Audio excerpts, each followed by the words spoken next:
Hello friends, welcome to यूवेन classes.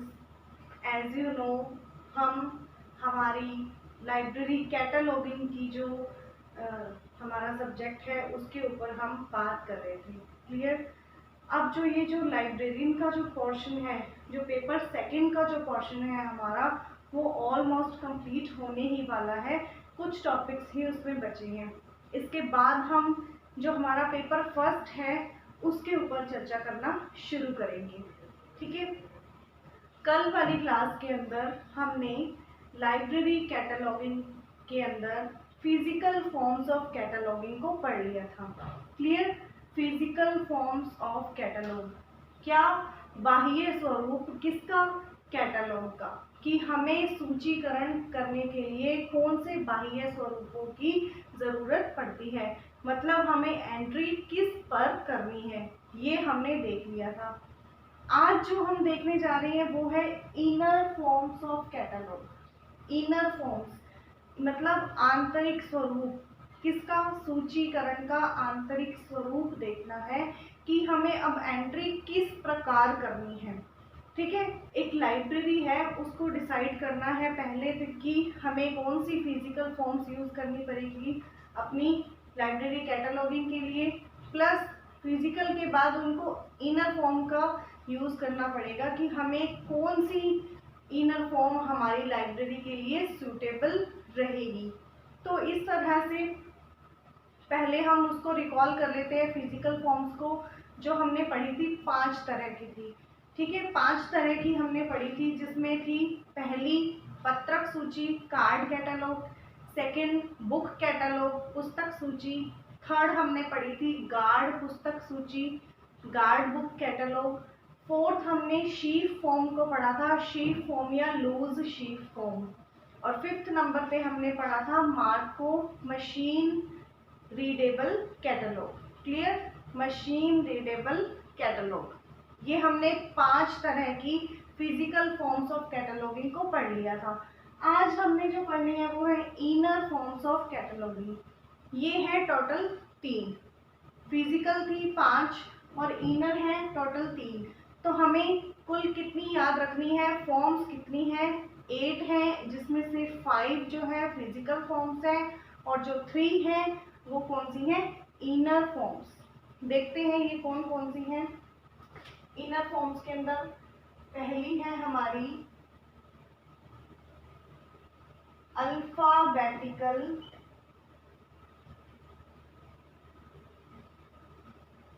Catalogue. ठीक है, अल्फाबेटिकल कैटलॉग। सेकंड है हमारी क्लासिफाइड कैटलॉग। इसके इंग्लिश नेम ही हम याद रखेंगे जिससे कि ये इजी हो जाता है इनको समझना। और थर्ड है अल्फाबेटिको क्लास्ड कैटलॉग। ठीक है, 3 तरह की हैं। कौन कौन सी हैं? Number 1 alphabetical catalogue, number 2 classified catalogue और नंबर 3 अल्फाबेटिको क्लास्ड कैटलॉग। देखिए क्या है इसमें। अल्फाबेटिकली का मतलब क्या होता है? अल्फाबेटिक के अकॉर्डिंग इसको सेट करना। क्लासिफाइड मतलब क्लास नंबर के अकॉर्डिंग सेट करना। और अल्फाबेटिको क्लास मतलब दोनों को मिलाकर करना। मेन तो इनका यही अर्थ होता है। ठीक है, इनके बारे में अब डिटेल्ड जो हम चर्चा करेंगे वो हम आगे देखेंगे। पहला है हमारा अल्फाबेटिकल कैटलॉग, क्लासिफाइड कैटलॉग और थर्ड है अल्फाबेटिको क्लास्ड कैटलॉग। क्लियर। 3 नाम है, बहुत ही इजी है। अब देखते हैं सबसे पहले अल्फाबेटिकल कैटलॉग के अंदर क्या आता है। अल्फाबेटिकल कैटलॉग मतलब वर्णों के अनुसार वर्णानुक्रम में कैटलॉग को रखना। ठीक है, हमारी लाइब्रेरी के अंदर, अब मान लो मेरी लाइब्रेरी है, मैंने उसमें डिसाइड करना है कि मैं अपनी लाइब्रेरी में सूचीकरण का कौन सा फॉर्म यूज करूं। मान लो मेरे पास कुछ यूजर ऐसे आते हैं, मोस्टली यूजर ऐसे आते होंगे जिनको बुक का जो ऑथर है वो जानते हैं, लेकिन उनको टाइटल नहीं पता, सब्जेक्ट नहीं पता, सिर्फ ऑथर पता है। ठीक है, मोस्टली यूज़र ऐसे आते हैं कि मुझे जवाहरलाल नेहरू की किताब चाहिए, है ना, मुझे रविंद्रनाथ टैगोर की बुक्स चाहिए, मुझे ऐसा रंगानाथन की बुक्स चाहिए। तब मैं क्या करूँगी, अपने यूज़र्स के अकॉर्डिंग अपनी लाइब्रेरी के अंदर जो कैटलॉगिंग है वो मैं कैसे उनको रखूँगी, कैसे करूँगी, उनको ऑथर के अनुसार उनको अरेंज करूँगी। और कैसे करूँगी, अल्फ़ाबेटिकली करूँगी, जिससे कि ऑथर आए, उसको बुक चाहिए, मान लो रविंद्रनाथ टैगोर की बुक चाहिए, तो उसको फटाफट वो अपने आर सेक्शन पे जाएगा और उसको फाइंड कर लेगा। ठीक है, इसके बाद इसके अंदर और क्या क्या होते हैं देखेंगे अभी हम। Author catalogue,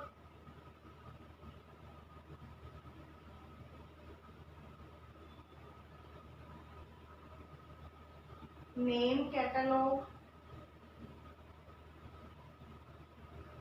author catalogue, name catalogue, इसके बाद है हमारा author catalogue, name catalogue, title catalogue,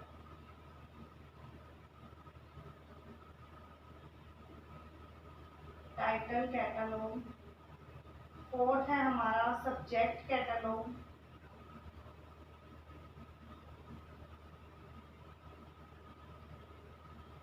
और फिफ्थ है हमारा डिक्शनरी कैटलॉग।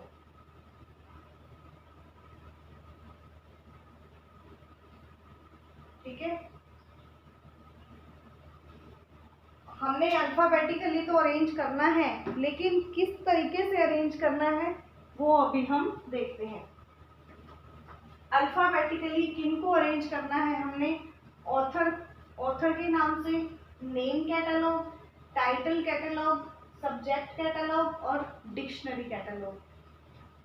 ऑथर लेखक सूची, नाम सूची, आख्या सूची, विषय सूची और कोश सूची। ठीक है, इनके हिंदी नेम ये है, ऑथर कैटलॉग लेखक सूची, नेम कैटलॉग नाम सूची, टाइटल कैटलॉग आख्या सूची, सब्जेक्ट कैटलॉग विषय सूची और डिक्शनरी कैटलॉग जो हमारी होगी वो कोश सूची। क्लियर। अब हम पहले इसको देखते हैं ऑथर कैटलॉग के अंदर क्या है। जो अभी मैंने आपको बताया कि ऑथर के अनुसार अपनी लाइब्रेरीज में बुक्स को अरेंज करना, अपने कैटलॉग कार्ड्स को अरेंज करना। ठीक है, मैंने जितनी भी बुक्स हैं उनको उनके ऑथर वाइज उनको अरेंज कर दिया। ठीक है, सबसे पहले जिसका ए से शुरू होगा उसको, फिर बी वालों को, फिर सी वालों को, फिर डी वालों को, इस तरह से जेड तक मैं उनको सबको अरेंज कर दूंगी। ठीक है, तो ये हो जाएगा ऑथर कैटलॉग। ये उन लाइब्रेरीज के लिए सूटेबल है जहाँ पे यूजर क्या है, जिसको ऑथर के नेम से ज़्यादा बुक्स वो सर्च करते हैं, और वो लाइब्रेरी वाले ये मानकर चलते हैं कि जो यूज़र है उसको अपने ऑथर का नेम पता ही होगा, उस अकॉर्डिंग वो इसको करते हैं। ठीक है, सेकेंड नंबर पे है नेम कैटलॉग। ये भी ऑथर कैटलॉग से ही मिलता जुलता है, नेम कैटलॉग। लेकिन इसके अंदर क्या होगा, इसके अंदर होगा कि यदि एक लेखक के ऊपर किसी ने कोई बुक लिखी है तो वो भी उसी लेखक के अंडर ही आएगी। ठीक है, जिस लेखक के ऊपर मान लो किसी की बायोग्राफी लिखी है, किसी ने, कोई एक ऐसा राइटर है जो इतना फेमस नहीं है, लेकिन उसने जवाहरलाल नेहरू के ऊपर 5-6 किताबें लिख दी, तो वो जवाहरलाल नेहरू के नाम पे ही वो किताबें वहाँ पे अरेंज होंगी अल्फाबेटिकली। ठीक है, इसका मतलब ये होता है नेम कैटलॉग। इससे क्या पता चल जाता है हमें कि एक ऑथर या एक पर्सन के ऊपर कितनी किताबें उस लाइब्रेरी के अंदर अवेलेबल हैं। तो ऑथर के अंदर क्या था कि बुक का हमें ऑथर पता लगता था, और नेम कैटलॉग के अंदर जो ऑथर के ऊपर भी अगर कोई बुक लिखी हुई है तो उसी ऑथर के अंदर वो बन जाएगी एंट्री। तो इस तरह से ऑथर कैटलॉग और नेम कैटलॉग का अर्थ यही होता है। क्लियर। थर्ड नंबर है टाइटल कैटलॉग। थर्ड नंबर क्या है? टाइटल कैटलॉग, आख्या सूची कि जो बुक का टाइटल है उसके अकॉर्डिंग अरेंज करना। देखिए टाइटल क्या है कि हर एक पर्सन को अपनी बुक का टाइटल याद नहीं रह सकता, ज़रूरी नहीं है कि उसको टाइटल याद हो, तो ये कम ही यूज़ होता है। टाइटल के अकॉर्डिंग बुक्स नहीं अरेंज की जाती, क्योंकि किन्हीं किन्हीं बुक्स का टाइटल बहुत लंबा होता है, यूज़र यूजुअली इसको याद नहीं कर पाता। ऑथर हम ज़रूर याद कर सकते हैं, लेकिन उसका टाइटल ज़्यादा याद नहीं होता। लेकिन ऐसा हर स्थिति में ही नहीं होता। कुछ बुक्स हैं जो टाइटल से ही याद आती हैं। रामायण, महाभारत, ये सारे जो महाकाव्य हैं इनको हम इसके टाइटल से ही जानते हैं, लेकिन हर बुक का टाइटल हर यूज़र को याद नहीं रह सकता, तो टाइटल के अकॉर्डिंग एंट्रीज कम ही बनाई जाती हैं। क्लियर? तो हमने अभी तक 3 देखे, ऑथर कैटलॉग, नेम कैटलॉग और टाइटल कैटलॉग। ऑथर कैटलॉग के अंदर ऑथर के नाम से एंट्री बनेगी। नेम कैटलॉग में अगर उसी ऑथर के ऊपर और बुक्स हैं तो उसी ऑथर के नाम पे एंट्रीज बनेंगी। फिर है टाइटल कैटलॉग, टाइटल के अंदर एंट्रीज बनेगी कि जिससे अगर टाइटल है उसको टाइटल को अल्फाबेटिकली अरेंज करना, लेकिन ये बहुत ज़्यादा काम में नहीं लिया जाता। फोर्थ देखिए, सब्जेक्ट कैटलॉग। सब्जेक्ट कैटलॉग, विषय सूची, ये बहुत काम की होती है। विषय सूची के अंदर क्या होता है कि जो एंट्रीज हैं वो सब्जेक्ट के अकॉर्डिंग बनाई जाती हैं। सभी सब्जेक्ट्स के अकॉर्डिंग एंट्रीज बनेंगी। सब्जेक्ट्स को हम कैसे निकाल सकते हैं? देखिए, अगर एक बुक का टाइटल है बहुत लंबा, ठीक है, जैसे कैटलॉगिंग इन यूनिवर्सिटी लाइब्रेरी, ठीक है, यूनिवर्सिटी लाइब्रेरी के अंदर कैटलॉगिंग, तो उसका सब्जेक्ट तो कैटलॉगिंग मुझे पता है, तो यूज़र आएगा तो वो कैटलॉगिंग से रिलेटेड ही बुक मांगेगा। तो इस तरह से उस टाइटल के अंदर से सब्जेक्ट निकालकर उसकी एंट्रीज बनती हैं। और ये किस तरह से बनेंगी, इसके लिए भी हमें क्या प्रोवाइड की गई हैं? सब्जेक्ट हेडिंग्स प्रोवाइड की गई हैं। जैसे Sears list of subject heading, library of Congress subject headings, इस तरह से सब्जेक्ट हेडिंग्स हमें प्रोवाइड की गई हैं, जिससे हम हमारे टाइटल के अंदर से सब्जेक्ट को ढूंढ सकते हैं और सब्जेक्ट की एंट्री हम बना सकते हैं, जिससे यूज़र आएगा, सब्जेक्ट का नाम हमें बताएगा और हम अपनी बुक को हम बता सकते हैं कि वो बुक कहाँ है। तो इस तरह से 4 हमने पढ़ लिए, author catalogue, name catalogue, title catalogue और सब्जेक्ट कैटलॉग। नंबर 5 पे है डिक्शनरी कैटलॉग। डिक्शनरी कैटलॉग के अंदर क्या होता है? डिक्शनरी कैटलॉग के अंदर ये सभी चीज़ें लिखी होती हैं, ठीक है, उसके अंदर ऑथर भी होगा, नेम, टाइटल और सब्जेक्ट सारी चीज़ें होंगी, और इसको अल्फ़ाबेटिकली अरेंज करेंगे तो ये बहुत ही कंफ्यूजेबल हो जाता है, ठीक है। इन सबका जो मिलान होता है वो डिक्शनरी कैटलॉग के अंदर होता है।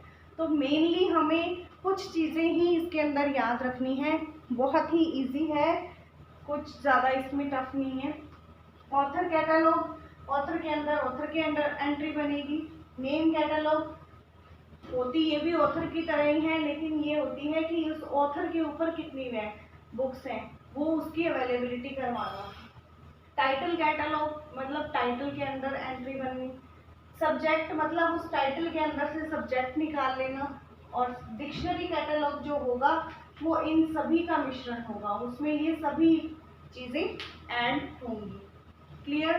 तो फर्स्ट जो हमारा पार्ट था अल्फ़ाबेटिकल कैटलॉग, ये हमने पढ़ लिया। इसके हमने आगे 5 पार्ट देखे, कौन कौन से? Author catalogue, name catalogue, title catalogue, subject catalogue और डिक्शनरी कैटलॉग, ठीक है। ये हो गई अल्फ़ाबेटिकल कैटलॉग। सेकंड जो होगी हमारी क्लासिफाइड कैटलॉग, उसे हम अभी देखेंगे।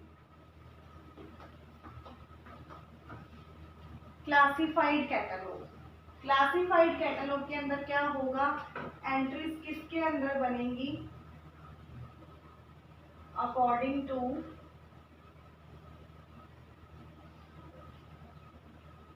क्लास नंबर, ठीक है। यहाँ पे क्लास नंबर के अकॉर्डिंग क्या बनेंगी हमारी एंट्रीज। देखिए क्लास नंबर जो है वो हमारे सब्जेक्ट को पूरी तरह से दर्शाता है। अगर कोई बुक्स हैं उसको ऑथर सब्जेक्ट किसी भी तरह से ना करके हम हमारे क्रमांक नंबर से उसको अरेंज करेंगे। ठीक है, मान लो डीडीसी की बुक, डीडीसी की स्कीम से मैंने अगर उसमें क्लासिफिकेशन किया हुआ है तो सबसे पहले मैं 00 वाली बुक्स को रखूंगी, उसके बाद 100, फिर 200, इस तरह से करके लास्ट में क्या आ जाएगा 900। इस तरह से मैं अपनी बुक्स को अरेंज करूंगी। सब्जेक्ट कैटलॉग के अंदर हमने क्या पढ़ा था कि वो सब्जेक्ट को दिखाएगा, लेकिन ये है वर्गांक भी तो सब्जेक्ट को ही दिखा रहा है ना। जनरल वर्क्स हैं, ठीक है, रिलीजन है, सोशल साइंस है। मान लो ये ऐसे मैंने एक बुक अरेंज कर रखी है, ठीक है, तो ये भी तो सोशल साइंस को ही दर्शा रही है, सोशल साइंस। और अगर मैंने इसको सब्जेक्ट के रूप में लिया होता तब भी ये सोशल साइंस जाता, ये एस पे चला जाता, और यहाँ पे ये 3 पे है। तो इसको वर्गांक के अकॉर्डिंग सेट करना क्या होती है क्लासिफाइड कैटलॉग। इतना ही है सिर्फ। इसके अंदर एंट्रीज किसके अकॉर्डिंग बनेगी, क्लास नंबर के अकॉर्डिंग एंट्रीज बनेंगी। ठीक है, इसमें एंट्रीज इस तरह से बनेंगी। और ये भी जो क्लासिफाइड कैटलॉग है ये सब्जेक्ट कैटलॉग की तरह ही काम करता है। ये दोनों ही किसको दर्शा रहे हैं, हमारे सब्जेक्ट को दर्शा रहे हैं। इस तरह से हमारा सेकंड पार्ट जो है वो बहुत ही इजी है, क्लासिफाइड कैटलॉग। कैटलॉग को किस तरह से अरेंज करना, क्लासिफाइड तरीके से, मतलब उसकी क्लासिफिकेशन के अकॉर्डिंग बुक्स को अरेंज करना। अल्फाबेटिकली के अंदर तो हमने पढ़े थे ऑथर, नेम, टाइटल, इनके अकॉर्डिंग सेट करना, लेकिन क्लासिफाइड के अंदर क्या करना है, हमें क्लास नंबर के अकॉर्डिंग इनको सेट करना है। क्लियर, क्लास नंबर और ये जो सब्जेक्ट, ये भी बुक सब्जेक्ट को दर्शाएगा और सब्जेक्ट एंट्रीज के अंदर भी सब्जेक्ट ही हमें मिलता है। तो इस तरह से ये हो गया हमारा second part, classified catalogue. Clear. Third part इसका क्या है, अल्फाबेटिको क्लास्ड कैटलॉग। ठीक है, ये इसका लास्ट पार्ट है किसका, इनर फॉर्म का। जो थर्ड पार्ट है वो क्या है, अल्फाबेटिको क्लास्ड। ठीक है, थर्ड हमारा क्या है, अल्फाबेटिको क्लास्ड कैटलॉग। देखिए इसमें नाम के अंदर ही हमें मिल रहा है, पहला था अल्फाबेटिकली जिसको अल्फाबेटिकल अरेंज किया था, दूसरा था क्लास नंबर के अकॉर्डिंग।